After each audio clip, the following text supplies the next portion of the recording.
da a ce ya ƙara ma minti ɗaya.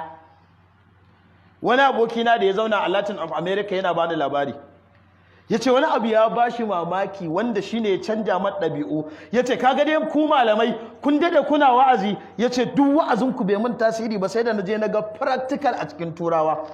Da na ɗauka da zafi, ya zai gaya min rayuwar bature ce ta canja shi bayan mu muna gaya min Ƙur'ani. Ya ce ka saurara tukunna ka je.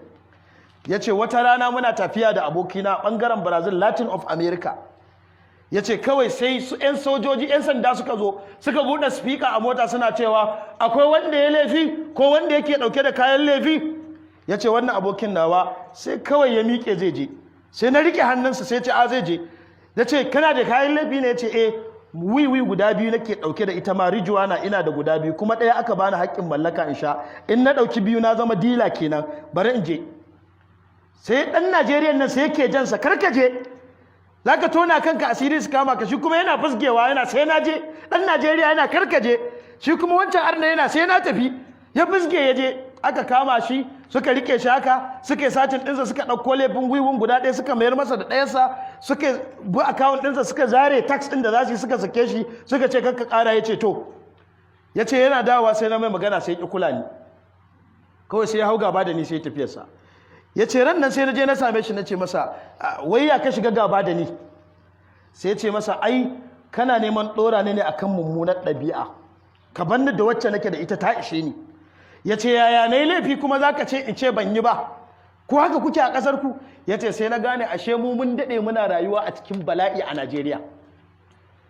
Ya ce wallahi sai da na ba shi haƙuri na ce ba zan sake yin haka ba, sannan ƙimata ta dawo cikin zuciyarsa. Ya ce kuma daga yau yana gargaɗi na kan da ƙara mai haka, in dai ba zan taimake shi akan ya daidai ba, kan da sake masa wannan. Ya ce makocina abu na biyu da ya ɗaure min ka, ya ce makocina yana zuwa wani kamfani ya aiki, ni kuma sai na wuce kamfanin a motata nake zuwa makaranta. Ya ce sai na ce ina so zan dinga ɗaukan ka a motata ina kai ka kamfani, in na taso sai yanzu an ɗauke ka sai mu dawo. Sai ce to amma kamfani sun bani kuɗin transport money, yanzu abin da za mu yi da kai bari ɗauki wannan transport money ɗin na baka kai ka dinga amfani da shi, tun da sun riga sun fitar mu a mazauna haki. Sai ce a shi ba zai karɓa ba, ai kai makocina ne. Sai ce a'a karka ya kai. Ce to shikenan, tun da dai kana so mu dinga tafiya tare muna hirar mu, ni kuma wannan kuɗin ba zan iya cinsa ba, sai dai yanzu mu tafi da kai. Sai na je na yi signing a kamfani cewa kar su ƙara samun wannan kuɗin, sai ranar da ka daina ɗauka na sai su ci gaba da bani. Ya yi shiru, ya ce kuwa ga kuke? Ce to ai ban yi haka ba zan iya cin kuɗin ba, hankali na ba zai kwanta ba, wannan fa arne ne wannan ba musulmi ba. Ya ce mu 'yan Najeriya a ƙasar muna da wani abu, idan muna so mu sa kod mai tsada sai mu cire dala 2,000, dala 3,000, dala 5,000, mu je kamfani mu ce a ba mu kamfanin kod. Ya ce idan muka je sai a ba mu kod mai tsada sai mu sa. Ya ce saboda tana da sati ɗaya a hannunka, in ta wuce sati in ka kai sati ba ta yi ma ba, an ka dawo da ita za su baka. Ya ce kai kuma kawai so kake ka je kai wani taro kai ƙaryarka ɗan Najeriya.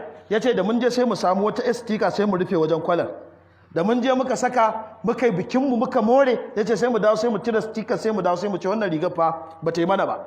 Ya ce sai bature ya ja ka wannan layi sai ya ce maka ka gani wannan ta yi ma, ya canja ma wannan, idan ya ga duk ba ta yi ma ba sai ce to ga kuɗinka ka yi haƙuri, muna rarrashin ka mun ɓata ma lokaci kuma mun rike kuɗinka a gurinmu, amma ka je duk lokacin da latest one ta fito za mu yi ma waya ka zo ka duba ko da wacce ta yi maka. Ya ce wallahi abin da ya bashi mamaki, yaro da babban zaka wuce sai ce ma hai. Ya ce na zo wucewa wata kyakkyawar budurwa ta ce min hai, sai na ɗauka don ni baki ne ita fara, bakin na waye mata sai munna ta kama ni. Ya ce na kuma zuwa wucewa sai na ga wata kyakkyawar hai, kowace tana min dariya ta ɗaga hannu. Ya ce can sai na ga wata tsohuwa a balkona saman bene ta ce min hai. Ya ce sai na ce kai akwai matsala. Sai ya ce sai na gano ashe su akalla shine sallama su in sun ganka sai dariya akan fuskarka, amma nan baki zai ganka dan uwanka sai ya turbine, zaka samu wata karuwa sai ya ki, yana bakin cikin me zaka samu ka amfana. Mun je da Sheikh Malam Ibrahim Khalil wata rana wajen wani sarki daga cikin sarakunan Ringim, to sai wani professor a gurin yake ba mu labari ɗaya daga cikin halayyar bature in ya gwayi gari zai ce wa ɗansa karka sake kai wa kowa ƙarya, karka sake kai wa kowa ƙarya. Ya ce ran nan da ɗan da uban sun fita a mota sai uban yake overspeed sai 'yan sanda suka tare shi sai suka ce ka sha giya sai ya ce ban sha ba sai dan ya ce a ku tsaya ya sha da za mu taho ya ɗauki wata ragowa a kofi ya yi mukurwa ɗaya a gabana ya sha giya ku karɓe shi charges ɗin da za su karɓa sai suka tambayi uban an yaka ya ce an yi sai suka ce ɗan wa yaron misa ka yaka ya ce ai kullum sai ya ce min kan ne ƙarya shi misa zai yi